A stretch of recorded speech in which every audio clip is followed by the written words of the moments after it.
Saturday. I thought it showed lots of improvement in a lot of areas. Got a lot of guys to play. I think one of my main takeaways with the team is, it's hard to get shutouts because, if you're a decent human as a head coach, you want to put the 2s and the 3s in and 4s and the guys who've worked hard. And so sometimes those guys go in there and they're just not quite as prepared. And I was really, really pleased with the level of play from our second, third, and fourth team players. Those guys made plays. Those guys knew what to do. Saved 1 or 2 plays. We executed at a high level, and the standard didn't drop, which hopefully gives those guys confidence that they continue to play. I thought one thing about Akron, they did not give up. They did not acquiesce the game. They didn't take their starters out. They played their guys to get better for their season in the MAC, and so our guys had a chance to play against starting caliber players, and so got a chance to see a lot of our players on offense, defense, and special teams get on tape. So happy that they were able to maintain the shutout, continue to score on offense, and you saw flashes of some of the players that we've been talking about. So turn our attention now to Houston Christian. 1-1, excellent defense. Ranked in, they've only allowed 1 third down conversion the entire year. Ranked in the top 5 in several defensive categories, and obviously be a real challenge for us. They ran for 400 some yards the first game, and they just fumbled, had a couple of key fumbles last week. I think they had lost 4. Otherwise, they might have come out on top against Eastern Kentucky, which is a perennial FCS power. So I look forward to a great week of practice, and let's see what questions you have. How much do you know about them just from film, and how much does a team like that change from year to year, especially as they're sort of progressing as a program? Yeah, we have a relationship with the guys at Houston Christian. We went down and ran a camp there, and obviously Coach Bechtel had come in as the OC, and now he is the head coach. Defensive staff all came over from Hardin-Simmons, which if Division III football in the state of Texas, no one does it better than those programs, and so they know how to coach football, and so they've got excellent players. They've got some guys, FBS Power 5 guys who've transferred back, really, really active on defense. They're going to challenge you with different looks. They're not going to come out there and just let you line up. You're going to have to get in the right play because they show you different pictures. Offensively, I like what they do. They can both run the football, and they have athletes on the outside. They have an excellent offensive line. Coach Bechtel was at Argyle when Riley Van Poppel was there. So they have that correct, Susan? Yeah, Susan knows everybody. So there's a lot of ties and history here, but I think they're doing an excellent job. When you're FCS in the state of Texas, there's a lot of high school football players, and then there's a lot of guys who maybe go off somewhere and want to transfer back, and they have good facilities. It's a great university, and so they're doing a nice job there. There were a couple times Saturday where Turner Corcoran got in as an extra lineman on some of those jumbo packages. Just what did you like about Turner to get him those opportunities? Yeah, I mean he played at left tackle, and then we wanted to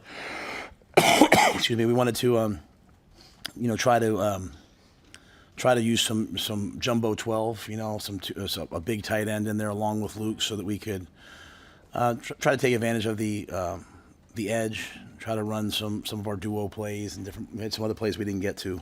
But I think that's one of the benefits of Turner. He's so smart. He can be ready to play left tackle and play tight end and have it not affect him. So he's a prime candidate for that. We have a couple other guys who I know could do it, but as Turner's working back into getting healthy, it just seemed like a perfect fit for him. Coach, how pleased are you with this your punt return game? You lead the Big Ten right now in attempted punt returns, and just what you've been able to get out of that over 2 weeks.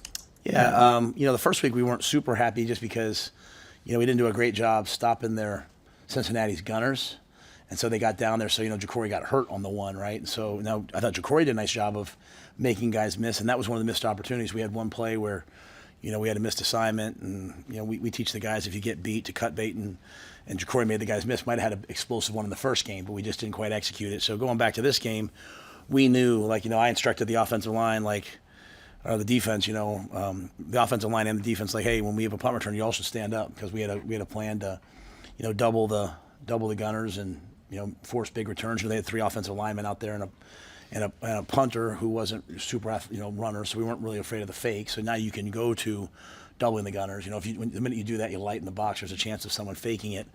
And we felt like we were going to have some opportunities, and we just have a special guy back there in Ja'Cory. And we have, there's a I don't know what you guys have been covering. Has anybody posted the one punt return? Has anybody posted the one punt return where they literally take both outside guys and drive them off the field, into the I guess it'd be the south end zone. Like we literally both guys backed up. The guys do such a nice job. And Derek Branch, he served as captain last week. He ran a guy at Cincinnati off the field on punt return, and then continued to do a great job again this week. Kamir Prescott, Rex Guthrie. We got a bunch of guys out there that are really competing and playing hard. So I think anytime you can neutralize their outside people getting down the field, you have a chance at big returns. And so it was good to see.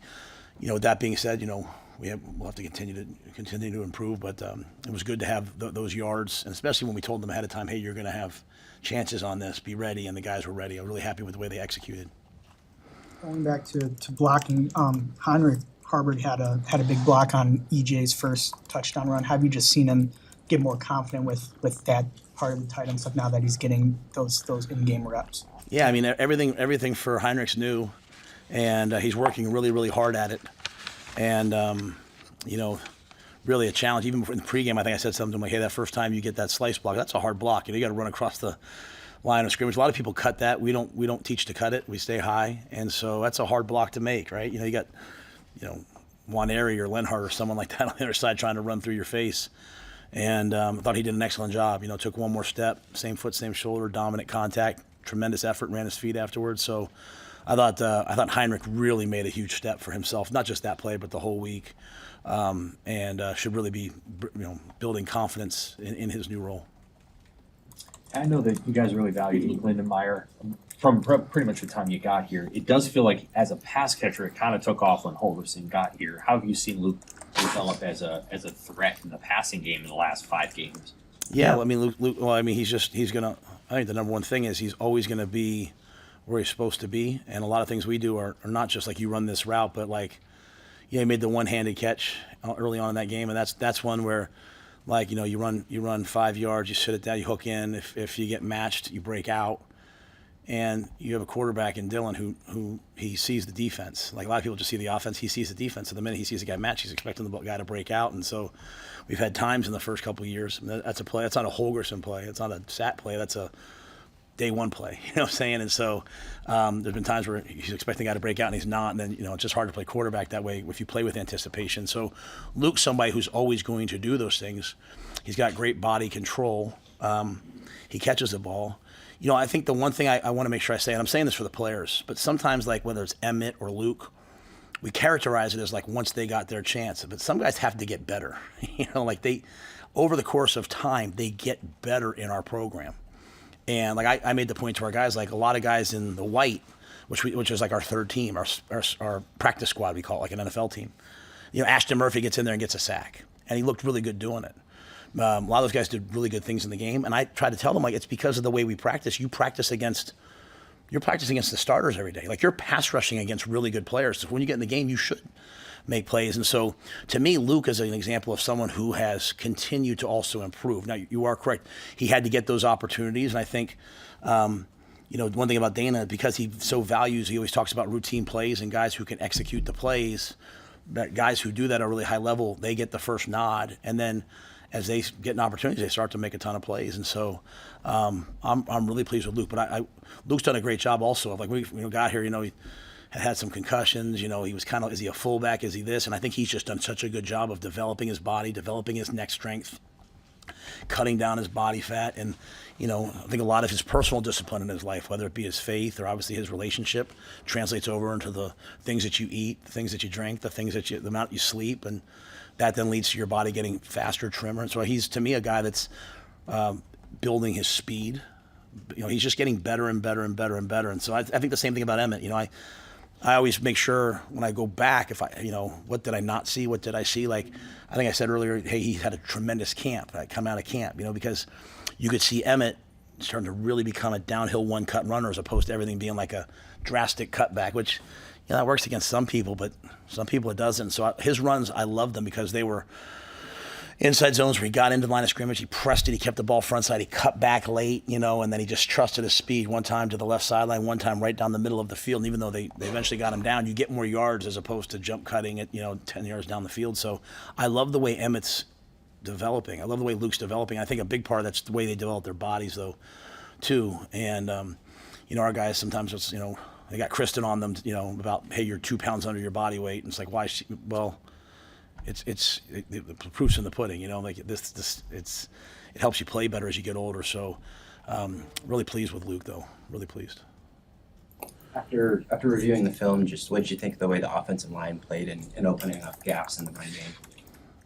I thought they did. I thought we should have had more yards rushing. We ran duo once or twice and got the ball at the front side and got tackled by the safety. That's when we should make the guy miss. I thought the offensive line played really well.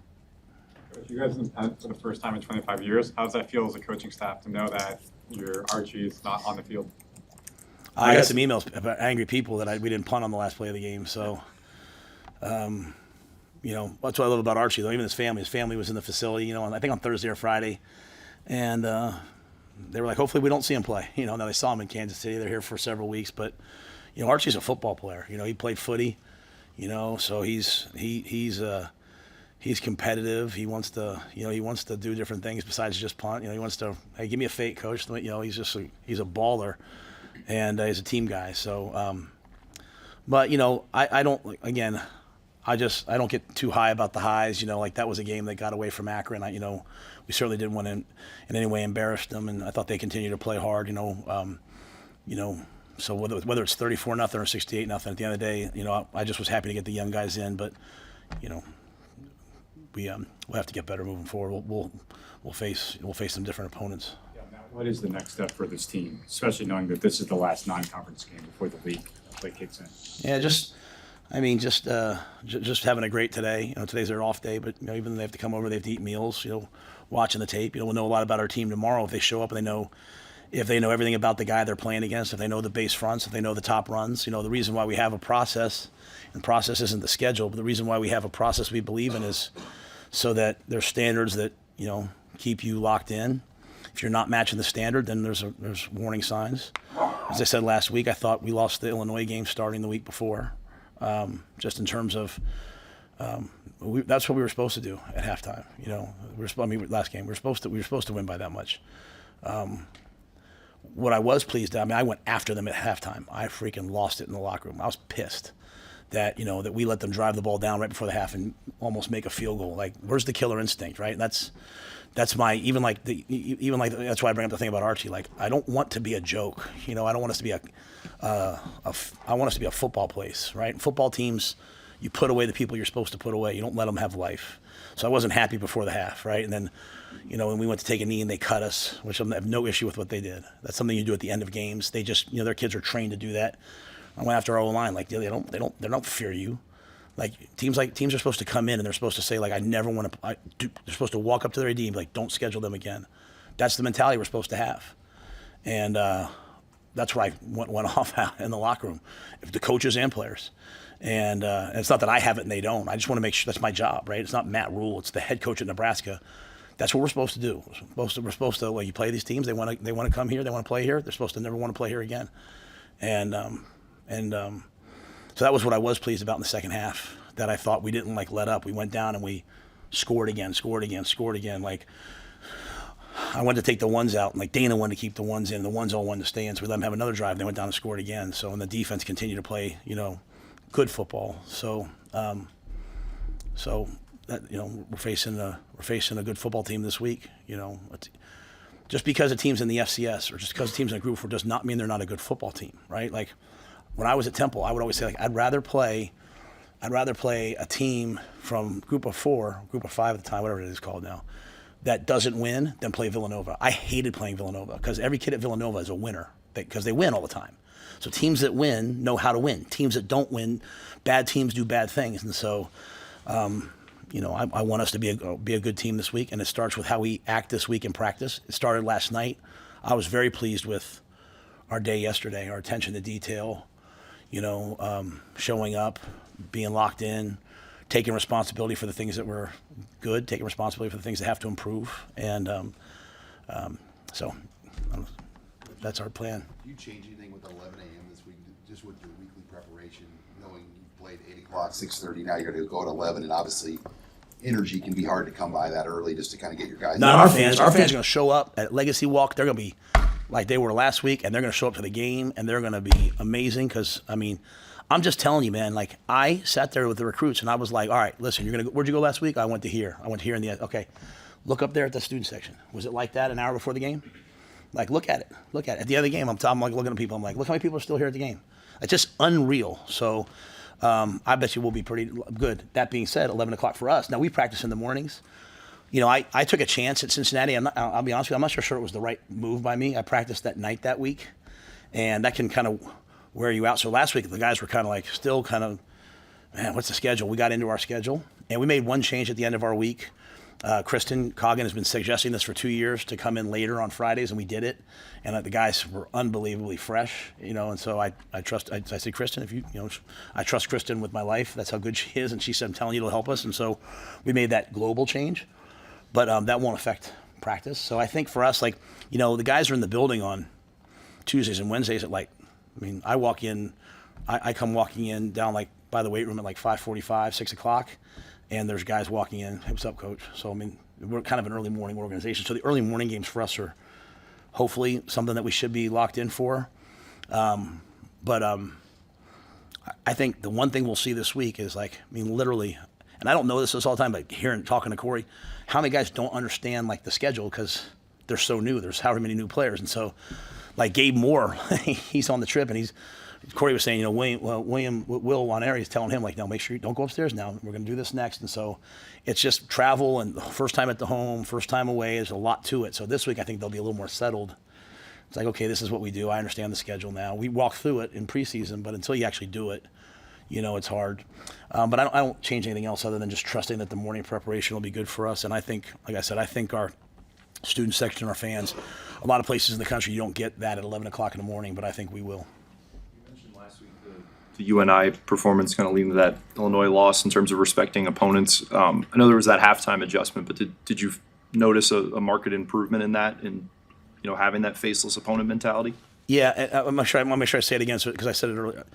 I think that the UNI game, because we were coming off the high of Colorado, and then we went to play UNI, we started the disease of looking at the brand that we're playing at instead of making this man versus man, right? When you have the mindset that I talked about, where like when I play you, I respect you, okay, but I have no fear of you. I respect without fear. I play a nameless, faceless opponent, and you choose to line up against me, I'm going to play you till you quit or I quit. That's a mindset that like isn't super popular as much anymore because I can play 52 bad plays, have one good play and post that and get 1,000 likes and be like, hey, look at me, you know? So it's just trying to build a culture where everyone's like, Instagram stuff is great, the content's great, but what does the actual film say? So I think like that, you know, that was our season last year. That's year 2 for me sometimes. It's like, hey, we played Ohio State like this, then we come back the next week and we kind of play like this, and then we play like this. And then, you know, well, what's the atmosphere like? How's the music? None of that matters. You know, it's just football. And so I thought we were focused the whole game. I did not like the last drive. And as much as anything, it's just for them understanding like, you're not playing to score more points than the other team. There's a standard that we want to play at. And if the other team with 46 seconds left is dropping back and throwing the ball, they don't respect you. They don't respect your pass rush. They should take a knee and go into the half and try to regroup, but that's not what they did. And so you should take that personally. When they take the ball and they defer to start the game, when they win the toss and defer, that means they think it's going to be a game in the second half, which I think is the right way to play, by the way. But like these are things as a player, like if you have to have an edge to yourself. And so if the edge only comes from like, well, we're playing a ranked team, then that's the disease of average. Like you have to find an edge every single week because there's a man lined up against you that thinks he can beat you. And so you have to beat him. And at the end of the game, he's either going to shake your hand and say, I can play at your level. I'm good enough to play at Nebraska. Or he's going to shake your hand and put his eyes down and be like, hey, good luck the rest of the way and get ready for his season. And so that's the mindset we're trying to get across to our guys. We've been trying to get that across since year 1. But we're also trying to tell them, like, you also have to go to class during the season. Like, what? I have to go to class too? Yeah, you have to go to class too. So, like, there's like steps to this thing. And so I think now we're at this step, like, we're looking for competitive greatness. Preparation leads to poise and confidence, which leads to competitive greatness. And even though the situation, like, you know, you get in the game and you're up by 60 points, is that competitive greatness? Well, for some of our guys, yeah. It was their chance to play. And you know what? Ashton Murphy ripped through and got a sack. I mean, he can't control when he gets in the game, but he can certainly control what he does when he gets in there. And so that's what we're looking for this week. And so if we go out there this week, or we go out there at practice this week, and we think we're a good team, and we start listening to that disease, just like I tell them, don't listen to the noise when everybody's saying, you guys can't do this, you can't do that. Also don't listen when they say you can do this. That's just the film. What does the film say? And so I'd like to see a good film tomorrow's practice. And if I don't, then we'll try to get it for Wednesday. And hopefully by Saturday we're locked in and ready to go. But with the guys we have, they've been through a lot. I think they'll be ready. Marquise Buford, some of the things he said after the game were really, made a lot of sense to me. And so I think they're recognizing some of them are doing things that they've never done before. I mean, they've never beaten someone 68-0 before. And so why? Why are you doing that? Because you have a Nebraska. Well, you had a Nebraska on when you lost to Georgia Southern. You had a lot of people in the stadium when you lost to whomever. When we beat La Tech a couple years ago and it was a close game, you had the same stuff on. So it's not that. It's how you prepare, how you practice, and how you play. And so we'll just keep trying to bring it back to that message. Your coach has had a lot of true freshman quarterbacks start and play, so obviously that's not TJ's story, but how'd you feel like he stacked up as a true freshman in that first play? I mean, I'll never forget putting Charlie Brewer in. We were getting our, I can't use the word, but you know what kicked. And it was against Oklahoma State, and we were like, Charlie, all right, that's back when if you played him, I got fried for putting him in the game because you burned your red shirt, right? So Charlie, go in the game, and literally I remember him putting his helmet on, and he looks at Garrett McGuire, and he's like, well, I'm never coming out, and went running in the game. Now, he was out 3 series later, but that's the confidence he had. I'll never forget PJ. We put when we lost that game, I talked about that Fordham game. We were trying to get something going. We put him in, and he had a guy wide open. He threw a beautiful, just overthrew him. He catches that ball. If the guy catches that ball, we probably don't lose that game. And PJ's probably the starter. It took me another 3 games. Well, TJ's not in that same situation, but I thought he exhibited the same confidence and the same I'm going to go do what I do, and at the same time still operated the offense. It wasn't like he was out there running around. He threw the ball on time. He missed the one sail route a little high. He made the right reads. He put the ball in guys' hands. He ran the football. He didn't reach the ball across the goal line. Just all these little details that you're looking for your quarterback to make good decisions, to protect the football and move the offense. I thought TJ showed all those things, and he just didn't look like a freshman to me. He just didn't look like – even the first snap was a little bit high, and he caught the ball and just kept playing. So I think, my thing with TJ is always hey, when we need you, you're going to have to be ready. And I thought that was real signs of life for him in terms of he's going to be ready. But he's had good practices. That's why he's been elevated up into that role. And then we're lucky to have a guy like Jalen here, Gramstad, who can operate everything and can play at a high level too. And then Marcos just gets better and better and better. So we have a really, really healthy quarterback room.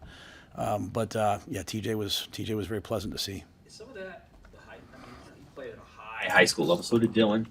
So did your 26 recruit. Is there a value in playing a really high level of high school ball that trickles up once you get to college? Well, I'll say this. So I always believe when we look at recruits, I never penalize a guy for playing at a small level, because they're not in control of where they play.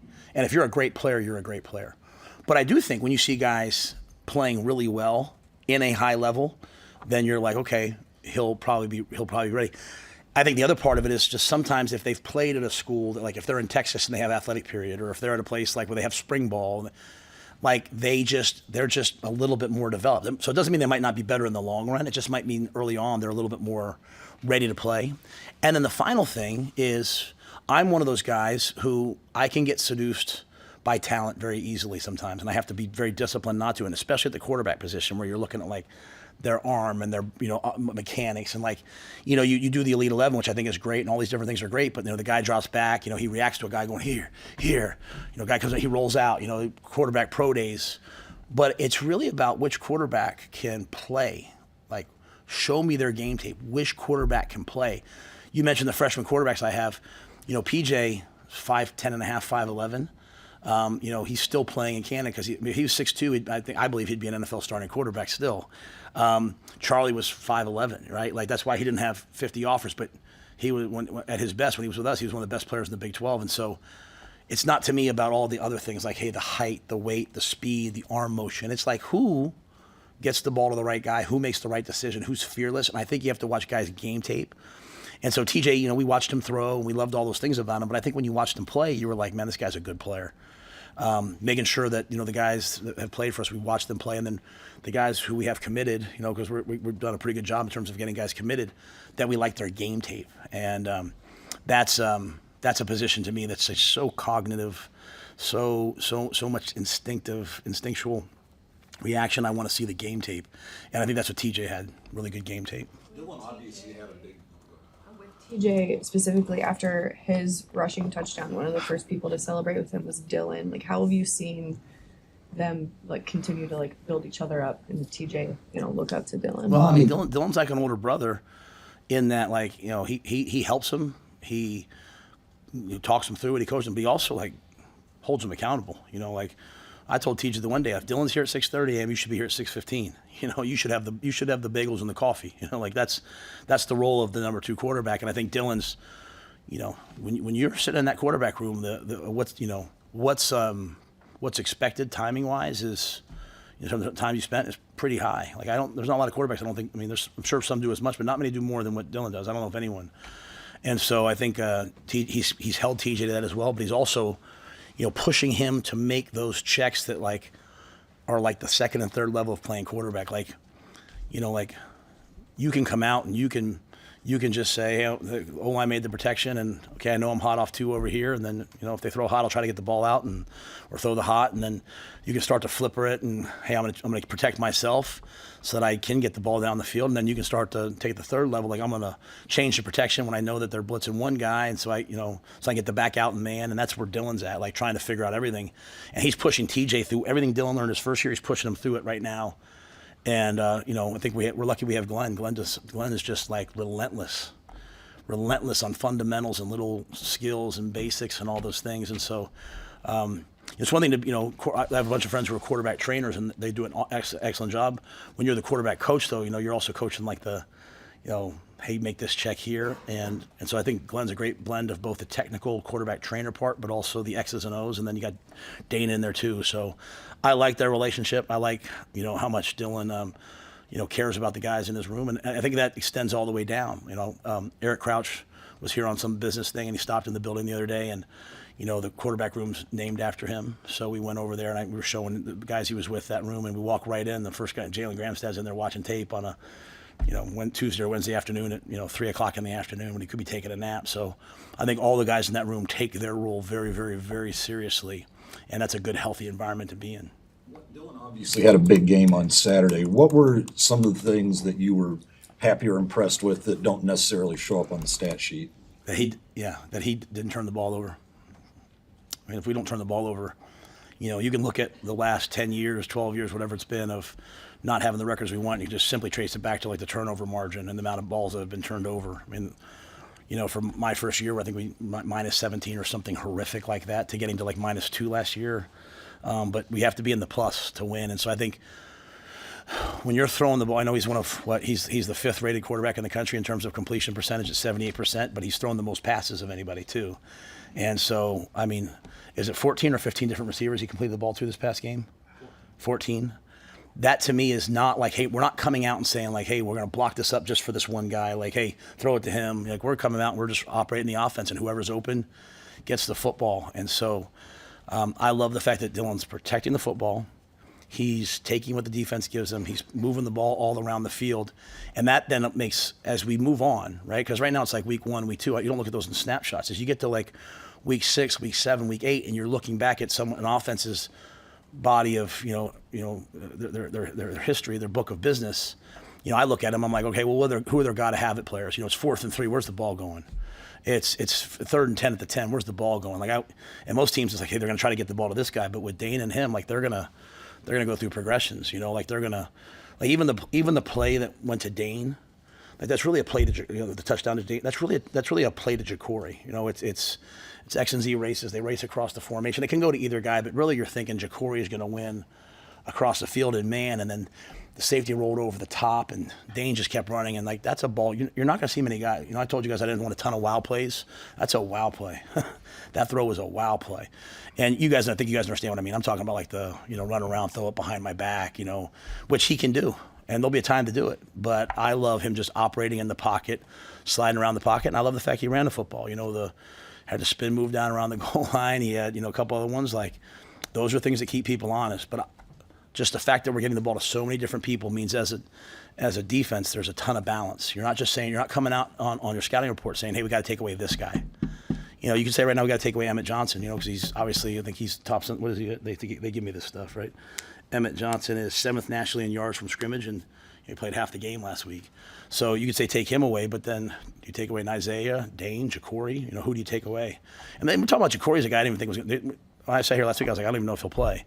And, you know, he goes out and does what he does. But I think a lot of that's, like, he's not the first progression on some of those, right? Some of those are, hey, I'm going to throw the ball loose the first progression. They play man, let me get backside to Ja'Cory. And so I think those are the things that encourage me, not the score, but just the way that we're executing the things we're supposed to execute.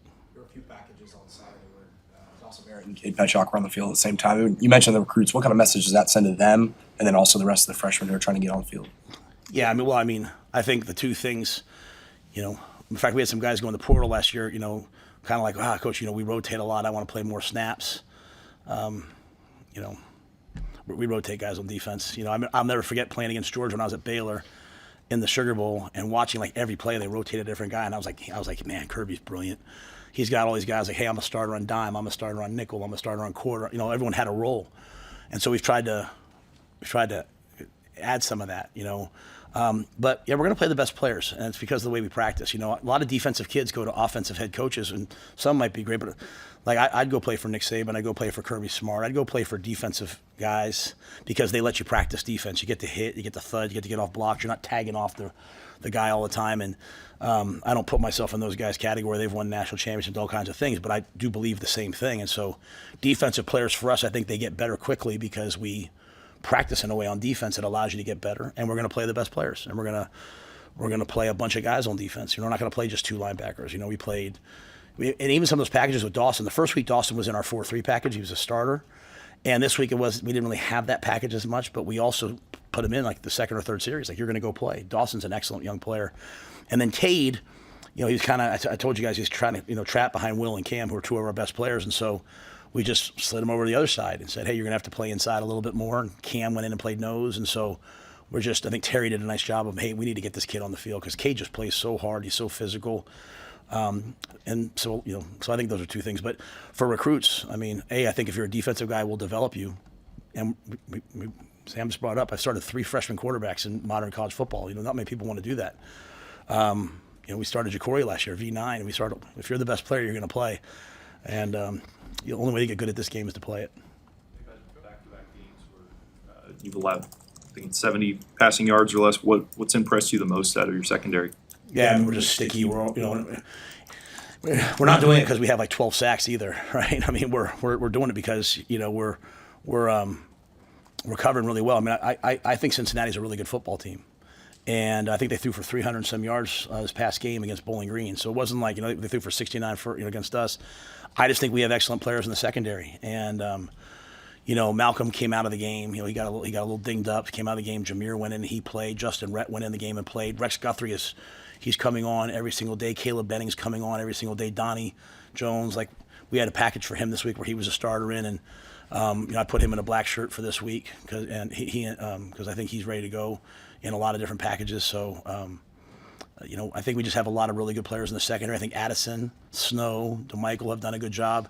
And I'll just tell you, I was as excited as I've ever been in the fourth quarter, just watching like Sierre, Deshaun, Keese, Marshall, the way they were just like cheering on and getting on the young guys when they got out there to play. And some guys went out there and played really well. You know, Jeremiah Charles gets a chance to play, he can play. You know, Larry Tarver can play. Like, a bunch of these guys are going to be the starters next year when all these seniors graduate. So for them to get reps, I thought was really good. But yeah, we've got a good secondary, and John does a great job in terms of the calls. We're playing a ton of man, you know, we're staying on guys right now and making some contested plays on the ball, which is good. You're getting guys are making a catch, and we're kind of getting the ball out. So we'll have to just continue that. Last year, Singleton kind of had to ease into the season, right, because of his injury.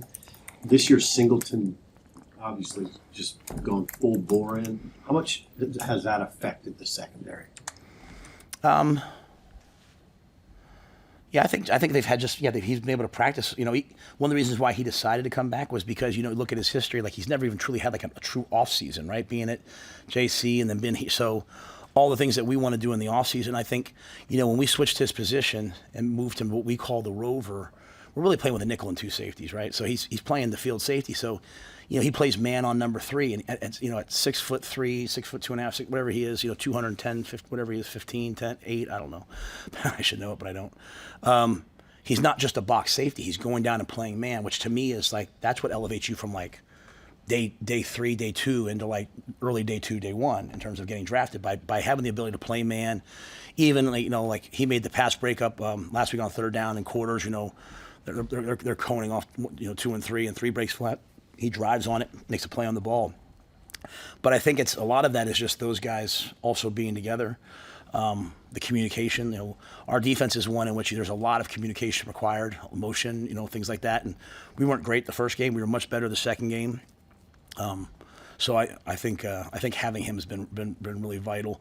And then I think he challenged himself this game. He was significantly better, like getting downhill and striking people this game. Like, I think I told you guys I showed like 10 or 12 plays of Budda Baker, who's one of my favorite players in the National Football League I ever went against when I was there, like just coming downhill and running and striking. And you saw Deshaun and you saw Marquise.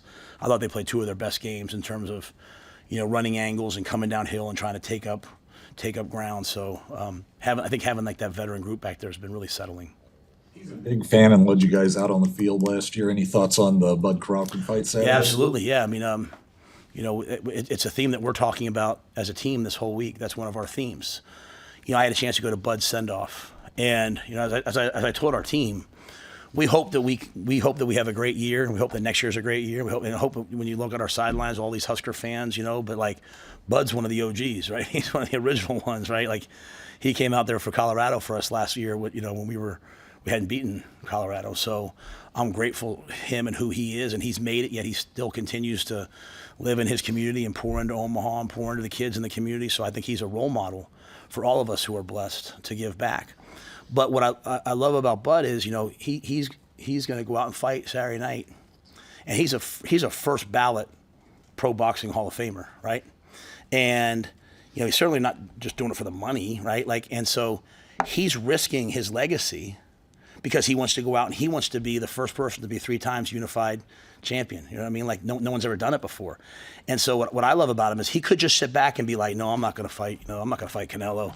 I'm the greatest there ever was. But he's going to risk the chance when you step in the ring. Who knows what? He's going to risk that because he's such a competitor that he can't stand the fact that he has a chance to do something that no one else has done. Because I believe 2 people have done 2 times unified or multiple, like 2 different weight classes, I believe.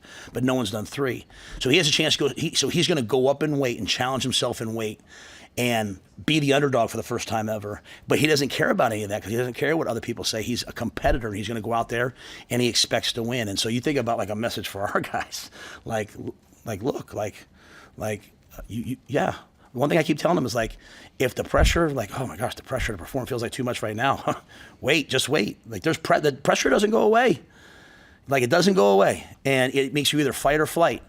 And some people would flee. And what I love about Bud Crawford is he just, no pun intended, he fights. He accepts the challenge. He moves forward. He puts his city, his state, his legacy on his back, and he goes out there and he risks it all in the ring because he's the ultimate competitor. And so that's the analogy for our team, for us on this. There was a blood moon last night. So we think that those are pretty cool things. Kind of a red eclipse, and when they say the history, you go back to like Asia and all across the world, people saw like the blood moons, the red moon, the orange moon. Whether they thought like the wolf was trying to eat the moon or a dragon was trying to eat the moon, it usually means that there's a war coming. It usually means there's some period of war coming, and that's what I think Saturday night for Bud. So we're Team Bud Crawford, and you know what? Canelo's one of the greatest. We respect him, but we are Team Crawford around here. But I think it's just a great message for our team, right? Like, don't just sit there and hope that you get accolades. Risk it all. Risk it all to be great. Thanks, guys.